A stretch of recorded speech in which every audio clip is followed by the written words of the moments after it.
Good evening.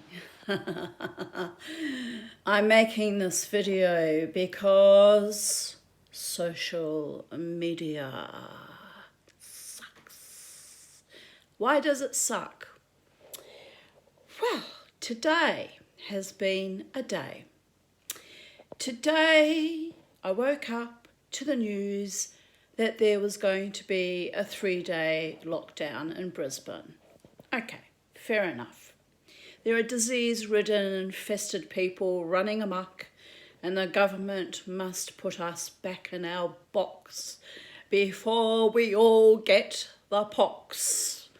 And pox jokes aside, no one wants to die of some mysterious, unknown quotient that is hyperbolating all over the internet and all over the known world. And people were dying like flies, actual, real dying like fly deaths. So we do want to minimise the danger of that, all jokes aside.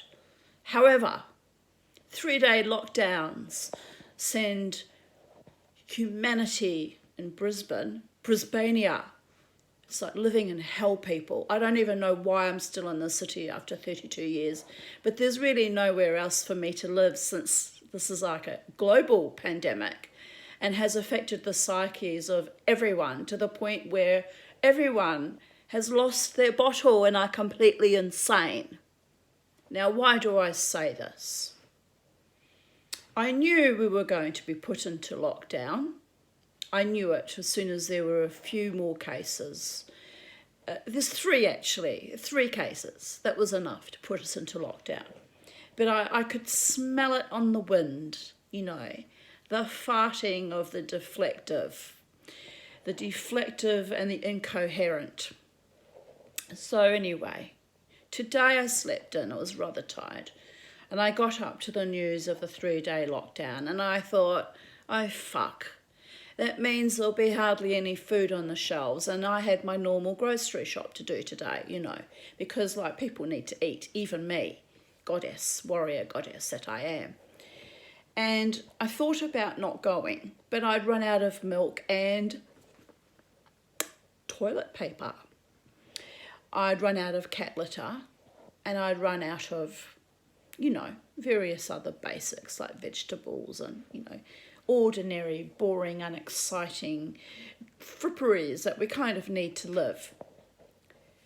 So I took my sweet time because I dropped off a bunch of costume jewellery to a family in the neighbourhood that is little girls. I thought they might enjoy playing with them or using them. And my elderly friend, because I know she likes costume jewellery and will give her something to do. She's a sweet lady. And I don't need all this stuff. I'm surrounded by stuff that remind me of my mother anyway. I don't need that. It's all triggering. Time to go. Let it go. Weg damit, as they say in German. So I took my sweet time, and because I went to drop off the jewellery, and then I stopped in with my elderly friend, and my intention was just to drop, the necklaces off and go.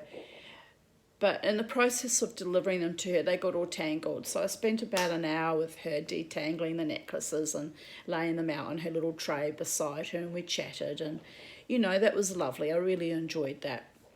And then I thought, well, now I'm ready to brave the supermarket. But I had to get petrol first. So off I went to get petrol. And I put 3/4 of a tank, $40 worth of petrol in the car. And I was thinking, oh, maybe I should only spend $20 because I don't really use the car that much at the moment. And I thought, no, I better have enough petrol in the car in case of emergencies, because everyone just goes nuts in these lockdowns. And so anyway, and then I did a U-turn from there, and off I went to Aldi. And now Aldi in the last lockdown in March last year were excellent and were the only supermarket that actually had food, right? Well, can you imagine my distress? And I had to wear a mask, because it's mandatory now. But I have respiratory issues, and wearing a mask gives me hypoxia, and I get very, very ill and very, very triggered, and I go bright red and I gasp for air, and it's really uncomfortable. But I'm thinking, well, I'll wear the mask because people are frightened, and if they see you wearing a mask, They see you being, compliant and you're doing the right thing and blah, blah, blah, and there's no reason to be afraid, right? So that's fine. So I'm wearing my mask in Aldi and I'm gasping for air like a fish out of water within a very short space of time. So I turned to a gentleman not far from me who was shopping and I said, have they already run low on food before this lockdown, or is this what's happened earlier today? Because by the time I got to the supermarket, it was like about 3:30, and the lockdown didn't even start till 6 p.m. this evening. So I was like, what the actual fuck?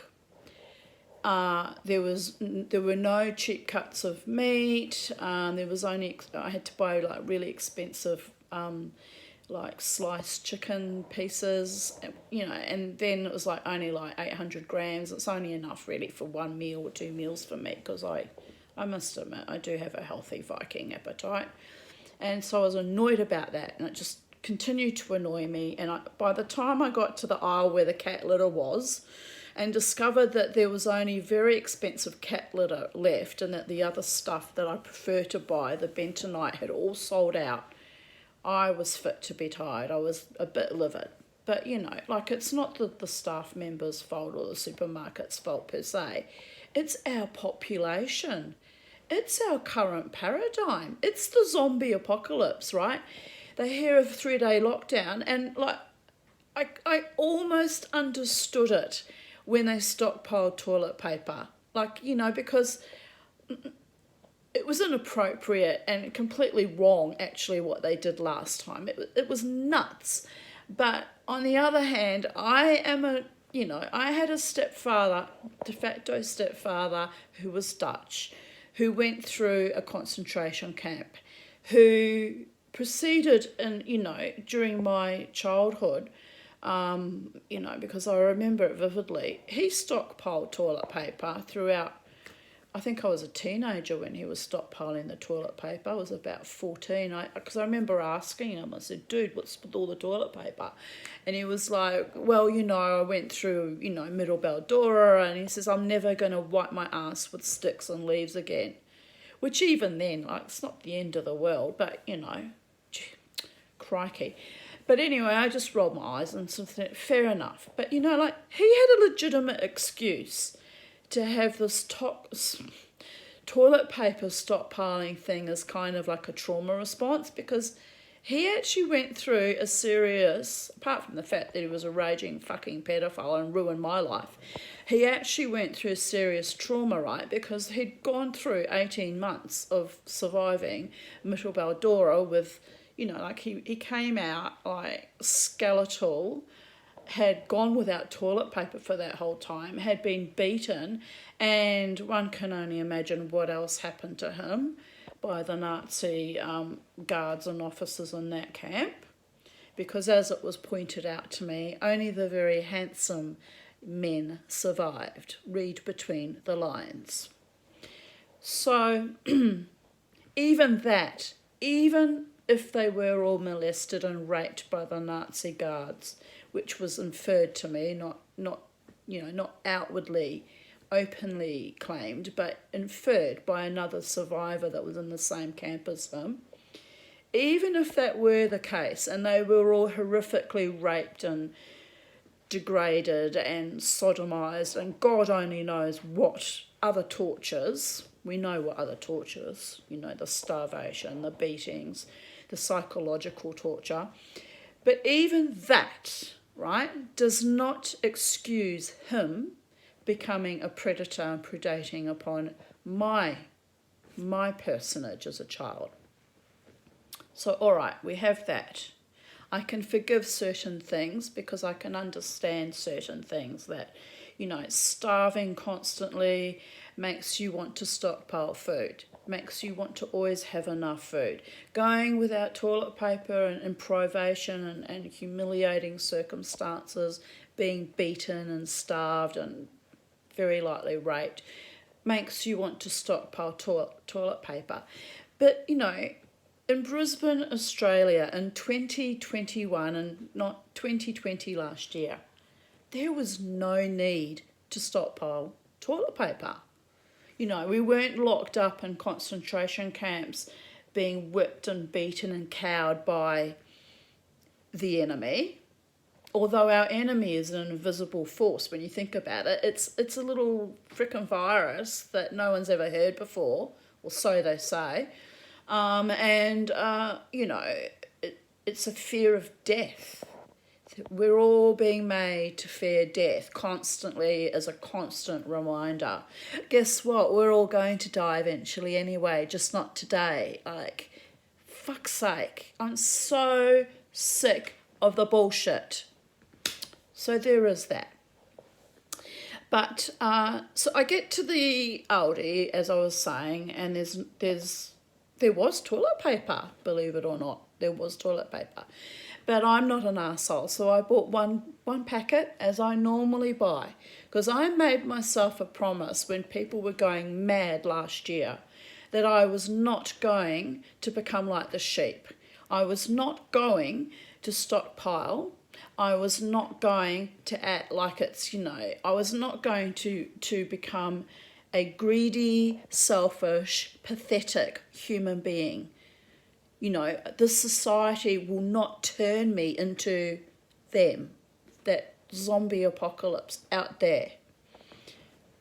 So there is that. So I get to the counter and I pay for my food, and I said to the young man that works on the Aldi checkout, I said, what's going on with the cat litter? I said, you can't eat cat litter, you know, and like, what is going on? And he said, I said, have the shelves been empty, like, leading up to this, or did they empty out today? And he was honest. He was a nice young man. He said they came this morning and they bought everything out already this morning, as soon as they heard the news about the lockdown, you know. And I just, my mouth just fell open. I was like, what? Like, how ridiculous. A 3-day lockdown, and Brisbane city people have acted like they're going to die and starve over the 3 days. And I really was genuinely needing to buy food, because I really was genuinely low on food. So I missed out on buying, you know, I had to pay a lot more for things. I had to pay a lot more for the chicken. I had to pay a lot more for the cat litter. I had to pay a lot more for everything. So I'm really pissed off, you know, like really, really, really, really angry. Because as a pensioner who struggles anyway at the best of times, you know, I'm penalised by the societal greed and corruption. So it's all right. I'll get through it. I'll get over it. It's only, in the broad scheme of things, it's only, $20 more than I would normally have paid. Like, so, you know, to hell with it. Like, I'm just making a point, a valid point about how, once again, the marginalised people who struggle were just tossed to the wolves while the better off people are out there stockpiling like maggoty pigs. It's disgusting. So anyway, I'm loading up my trolley, packing my trolley, and people were like kind of staring at me. I don't know what they were staring at me for, except I would have been bright red and they would have only seen that from the eyes up because of the hypoxia, and I'm like, you know, like really, really struggling. So anyway, so I get out of the supermarket and I start walking to my car to go and put my groceries in the car. And there was a gentleman, like a few years older than me, probably early 60s, late 50s, and he was kind of walking very close to me, and he was like, ah, la, la, la, la, la, la, la, la, like singing to himself. So it was a little bit weird, but I thought, oh, well, you know what can I say? Everyone's weird now, permanently weird. So I just kind of looked at him, just not a hostile look, just sort of glanced at him, because I was walking a little bit in front of him. And then he sort of looked at me because I glanced at him because he was singing to himself, which is, there's no harm in that. And he went, oh, sorry. And then he just stood bolt upright like this and said, you go first. And the thing was, I'm looking at him because I was like already kind of in front of him. So I thought, it's a bit weird. So I just said to him, oh, that's okay, thank you so much. And he's like, oh, don't mind me. I'm just in my own little world. He said, it's all just so surreal. And I smiled and I said, it's dystopian. I said, it's insane. I said, there's nothing left on the shelves. I said, they have stockpiled cat litter. I said, and I have an actual cat and actually needed cat litter today, but that's okay. I did get some. I got some. I just, I had to buy a more expensive one. But I said, why would you stockpile cat litter? And the chap looked at me and started laughing, and he said, well, I'm actually a psychologist. He said, and everyone in there is acting as if they've got PTSD. So I smiled at him and I said, well, I actually do have CPTSD. And then he was like, and I was like, yes. I said, and I think that everyone in there was completely insane. They were stockpiling and trying to buy food, and they were all completely detached from reality.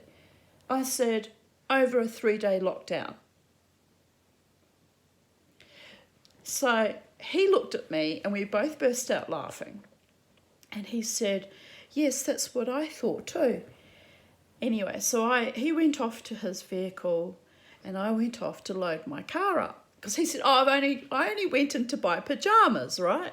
Which I thought was funny. Like, that's why he was singing. He's like, well, I don't have to worry because I only needed pyjamas. And look at those poor schmucks fighting for the last freaking bloody cracker. It's ridiculous. And I even said to him, I said, look, both my parents went through the Second World War. And I said, they knew actual serious privation. And I said, these people were just piss weak and an embarrassment. And he nodded and laughed too, So I filled up my car, and by this stage, I took my mask off because I'm outside and I'm at my car, fuck it. If COVID's going to carry on the breeze and I'm destined to die of COVID, then I guess I'll die of COVID. It's just one more thing that I'll have to deal with, that I've dealt with way worse horrors all throughout my life. This is just one more thing, right? So anyway, I'm loading up my car and I had to take my trolley back, of course. So I go and walking back to take my trolley, and the psychologist gentleman that had chatted to me was driving past in a massive, big frickin' 4-wheel drive machine. It was just so huge. And his wife was sitting beside him. She must have waited in the car for him to get his jammies. And she was laughing, because he'd obviously said to her, oh, look, there's that lady and she's really fucked off. She's actually got complex PTSD. He probably said that, but I don't care. And the wife was laughing. And so he's wound the window down and yells out to me, you look after the cat litter. And I was like, yeah, right. Anyway, off they drove. So anyway, so that's all right. That was a funny and very human and surprisingly normal interchange given the state of the supermarket. So tonight I was defriended by a woman that I made friends with via the Holland Park community group that turned fucking toxic, by the way, and I left. And so that was it's been about 6 weeks or so, or a couple of months since I left that group. And because I'm just so sick of the marginalisation and the white privilege and the viciousness that I encountered there, right? And I'm a white person, but when I say white privilege, I'm talking about, the errant fucking current of actual Nazism and fascism that you find in these groups on Facebook. It's actually very, very disturbing and toxic what our current paradigm has created. So I left that group. But anyway, this particular woman had friended me and I liked it. She was highly intelligent and she was witchy and she was unusual.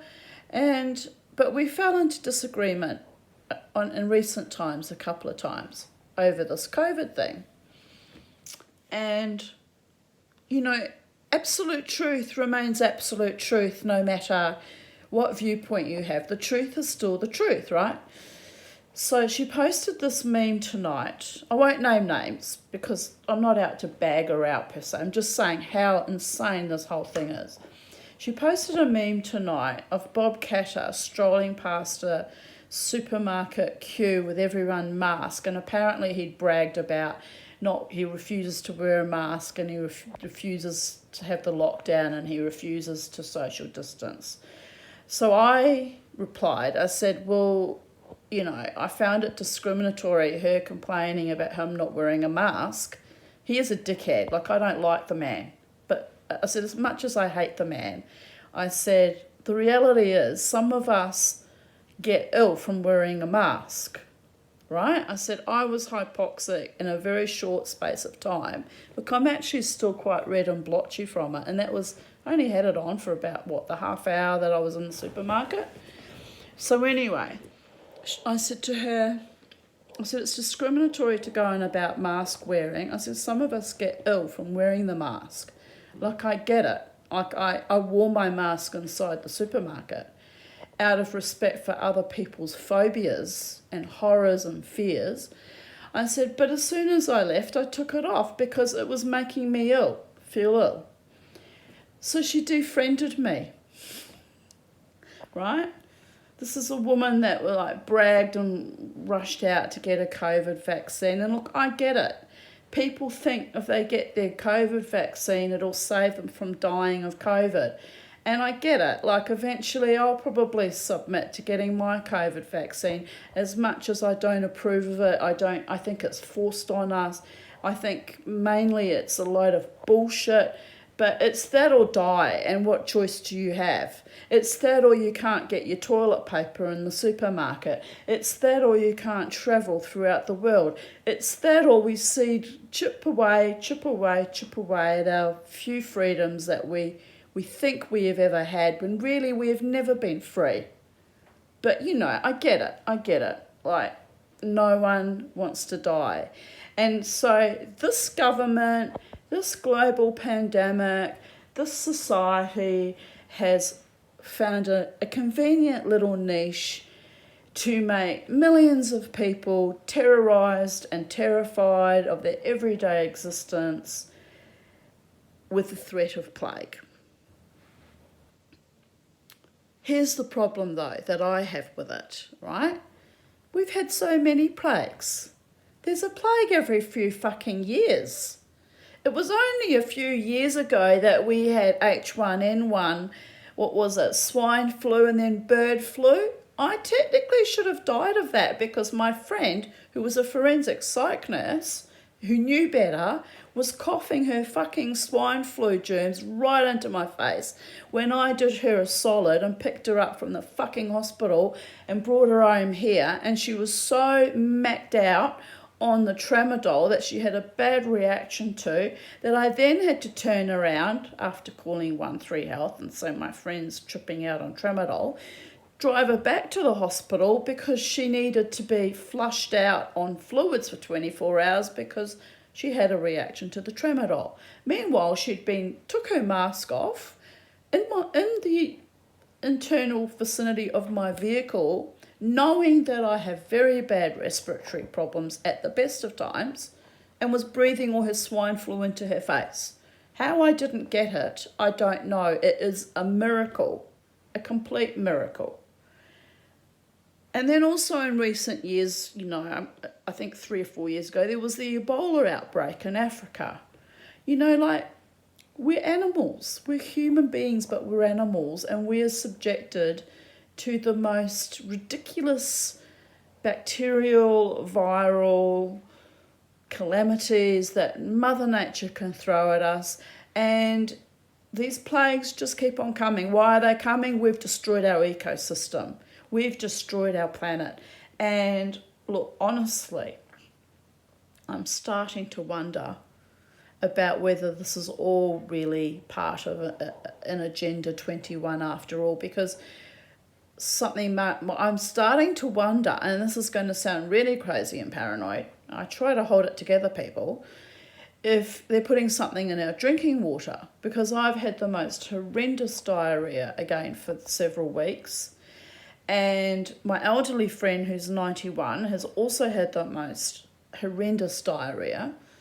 And they would eat healthier than I do. So it's not the food. It's not the food. People are generally very unwell. Forget about COVID. Everyone I know has been unwell with various other things. So forget about, I think COVID's the least of our problems. I think they are deliberately poisoning us one way, they being the governments, with our food and our water and our air. And anyway, so there is that. But we have a lockdown now for 3 days. It'll be lovely and quiet and peaceful. I'm not bothered by the lockdown. That doesn't bother me. I'm always in lockdown and isolation anyway. I'm bothered by the arseholery I've encountered on Facebook this evening. People being completely vicious for no reason other than they can, right? In a time of plague, when instead of being supportive and caring, you know, it's just heinous. It's just heinous. I went out on Saturday night for the first time in 5 months. It took a bit of courage. And I'm glad I did, because now there's no more dancing and there'll be no more live bands or venues until this lockdown's over, until they decide what they're doing, you know, keep us all, you know, at bay. And that's fine.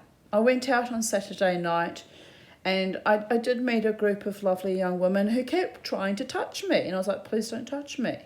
Like, it's COVID, you know. And I don't particularly like being touched by strangers anyway, you know. One young woman behind me was leaning against me as though I were a tree or a statue or a building. It was like, I just turned my head like this. And she said, oh, I'm sorry, I am like kind of leaning on you. I was like, yeah, stand in your own authority. It's not appropriate to lean on people. But this is the nuttiness you deal with when you go out, right? This was just in the queue to go into the club. So it's just bizarre. But anyway, look, be that as it may, I had a lovely time until I got to the casino that to be honest, I had said I was never going back to after the nasty, vicious bullshit of threatening to rape us from Brian Mannix and in that band they had on January 23rd. But then I decided on Saturday night, why should I miss out on enjoying my normal, you know, my normal activities of dancing and getting exercise via dancing and listening to music and being out? Why should I, as a woman, be penalised by one fucking creep? And he's not the only creep. There are so many creeps out there. But why should I have let that get to me? And yet I did. So there is that. So I get to the casino and some putrid, awful woman comes up to me. She goes, oh, I remember you. Last time I saw you, you were kicked out. That was years ago, darling. She said, yeah, well, that's when I last saw you. And I said, oh, you must be a friend of Alana. And she looked at me and she's made some comment, some nasty, pathetic comment about me not having money or something. Like as if whether I have money or not is anyone's goddamn business. But I don't know where they've got this idea that they can weaponise how much money I've got in my bank account or my pockets against me. It's like, are you for real? You stupid, stupid people. My worth and my value does not diminish by how much money is in my bank account or whether I have a man between my legs or what house I live in or my status or my approval. You know, like I don't seek admiration or approval from people who are so crass and so ugly and so impoverished of spirit that all they can do is wonder about how much money I have when I show up at the casino to dance. And by the way, I pay my own way and buy my own drinks, not like those frickin' sycophantic handmaidens pouring at men's pockets for some kind of approval or value. Like, shame on them. It's just embarrassing. That same female walked out when I was outside talking to my homeless friend and made some comment. Are you out here trying to get on the make and make some money? Like, implying that I'm a prostitute, for crying out loud. I just looked at her, I said, oh, darling, I support everyone. You know, it's just, they're utterly shameful and putrid and perverted and sadistic. But this is the society we've built. I have to live in this society, you know. It's just appalling. Go to the supermarket and all the meat's gone, and the toilet paper. The toilet paper. Well, most of it was gone, but I managed to get a packet, one packet. It's all I need to last me a week.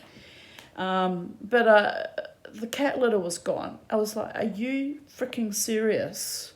Are you serious?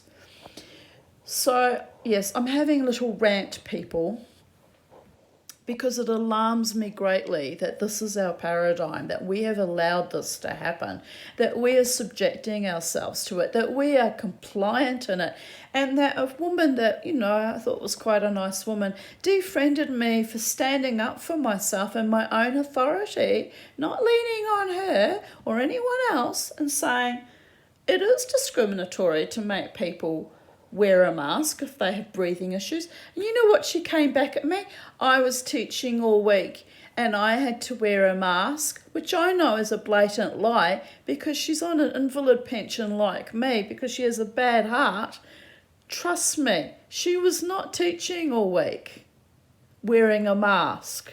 And if she was, she wouldn't be able to breathe and she'd be having a fucking heart attack, by the way. Anyway, hypocrisy on top of lies. But I get defriended, like I'm somehow the bad person. So anyway, here's my video. I'm in a fine fettle. But then, you know, I have a legitimate excuse to be in a fine fettle because I do have complex PTSD. I did have a horrific childhood from people who went through a horrific war and should have known better and treated me better and given me a better life. And I have every right to be angry about the lack of food in the supermarkets because the wealthier, more privileged people were stockpiling like pigs. And I have every right to be angry that we were put in a lockdown for 3 people so that the government can play their little Hunger Games psychological warfare against the populace. Like, come on. Seriously, it's getting a little bit too much. I'm signing off now. On a happy note, here is my doggy. He's beautiful. He doesn't know what COVID is. He doesn't know what paradigm shifts are. He doesn't know what Hunger Games are. He doesn't know about pedophilia or bestiality because he's a well brought up little dog. Just saying. And